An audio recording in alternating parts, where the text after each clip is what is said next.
देख रहे हैं जीपी न्यूज इंडिया। यातायात नियमों का पालन करें, खुद भी सुरक्षित रहें और दूसरे लोगों को भी सुरक्षित करें। लखनऊ, सपा राष्ट्रीय अध्यक्ष अखिलेश यादव का बयान। साहित्यकारों को सम्मानित करने का मौका मिला। हिंदी दिवस की सबको शुभकामनाएं देता हूं अखिलेश। आज उदय प्रताप जी को बधाई व धन्यवाद देता हूं अखिलेश। आज साहित्यकारों से मिलने का मौका दिया अखिलेश। आदरणीय बिस्मिल्ला साहब को बधाई देता हूं अखिलेश। जब कभी कोई बड़ा कार्यक्रम हुआ जरूर हम न्योता देंगे अखिलेश। आज हिंदी को जिस रूप में बढ़ाया जाना चाहिए था नहीं हुआ अखिलेश। आजादी के समय में भी हिंदी की बड़ी भूमिका रही है अखिलेश। भाषाओं का भी सम्मान किया जाना चाहिए अखिलेश। राम मनोहर लोहिया जी ने हिंदी को बढ़ाने का काम किया अखिलेश। उस काम को हम आगे लेकर चलेंगे Akhilesh. GP news India Uttar Pradesh के प्रयागराज से अमित केसरवानी की खास रिपोर्ट। गुरु जी आदरणीय उदय प्रताप सिंह जी, संचालन कर रहे पार्टी के प्रदेश के अध्यक्ष जी,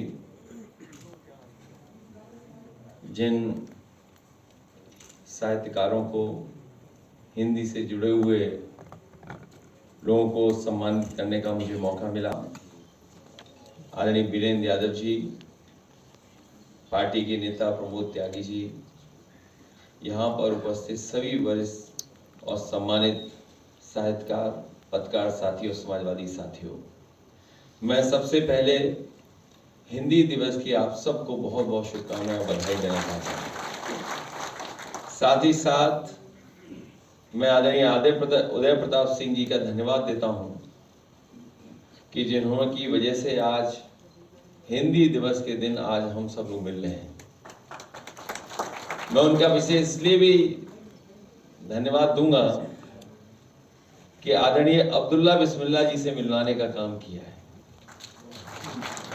मैं जब उनको सुन रहा था और मैं सभागार में बैठे हुए लोगों को सबको देख रहा था,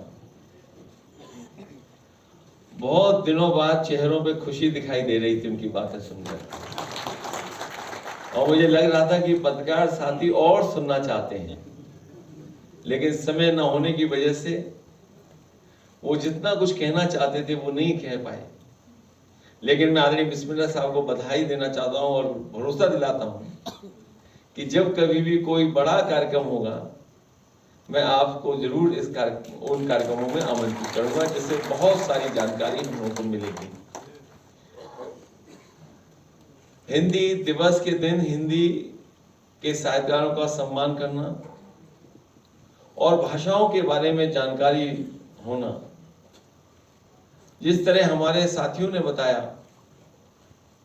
कि जहां हमारी भारतीय भाषाएं और हिंदी भाषा का जो बढ़ाने का काम होना चाहिए, जिस रूप में होना चाहिए था वो नहीं हो पाया है।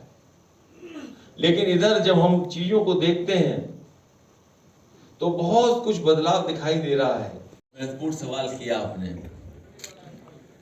क्योंकि कर्ण और दानवीर कर्ण और त्याग का इतना बड़ा उदाहरण कहीं नहीं मिलता जो महाभारत में हम कर्ण के माध्यम से सीखते हैं, देखते हैं और सुनते हैं। लेकिन जैसा अभी कुछ देर पहले कुर्सी की बात हो रही थी, तो राजनीति में अपने विचारों को लेकर के, अपने कार्यक्रमों को लेकर के, सिद्धांतों को लेकर के अगर कुछ त्याग करना पड़ेगा तो हम समाजवादी लोग तैयार रहेंगे।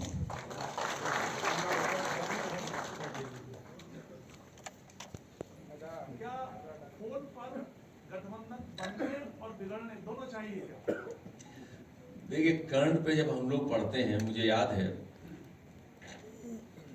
हमारे जितने भी साहित्यकार हैं सब जानते हैं, और बहुत सारे साथियों ने, दिनकर जी ने जो लिखा है कर्ण के बारे में, रश्मि रत्नी में, शायद उससे अच्छा कर्ण के बारे में नहीं लिखा गया हो। और वो पक्ष जब वो शूद्र वाली बातें शुरू हुई, वो शायद इतना स्पष्ट तरीके से और जिस भाव के साथ लिखा गया, शायद कोई बड़ा उसके अलावा लेख नहीं आया। जो गठबंधन था वो ऐसा गठबंधन था जो बाबा साहब भीमराव अम्बेडकर जी, डॉक्टर राम मनोहर लोहिया जी करना चाहते थे अपने जीवन काल में, वो नहीं कर पाए। इसीलिए आपको याद होगा उस समय मैं कहता था कि सपा बसपा का गठबंधन ये देश की राजनीति को बदलेगा। लेकिन कुछ परिस्थितियां ऐसी रहीं जिसकी वजह से वो गठबंधन नहीं चल पाया। और बात बहुत छोटी आई है, किसने किसका फोन नहीं उठाया, किसने किसको फोन किया, आप सोचिए।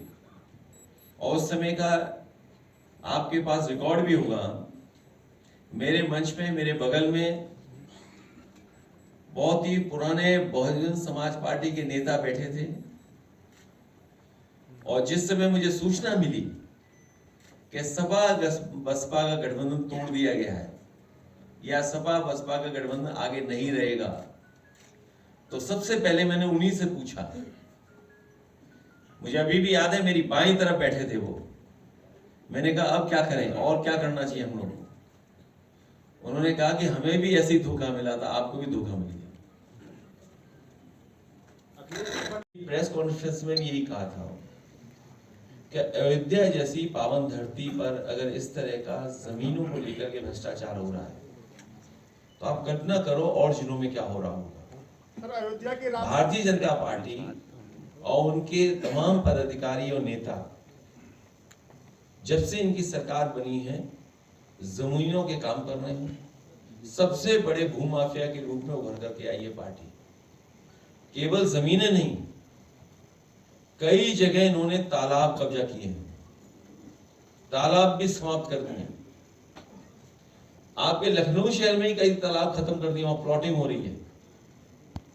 तो बीजेपी भारतीय जनता पार्टी नहीं, भारतीय जमीनी पार्टी बन गई है।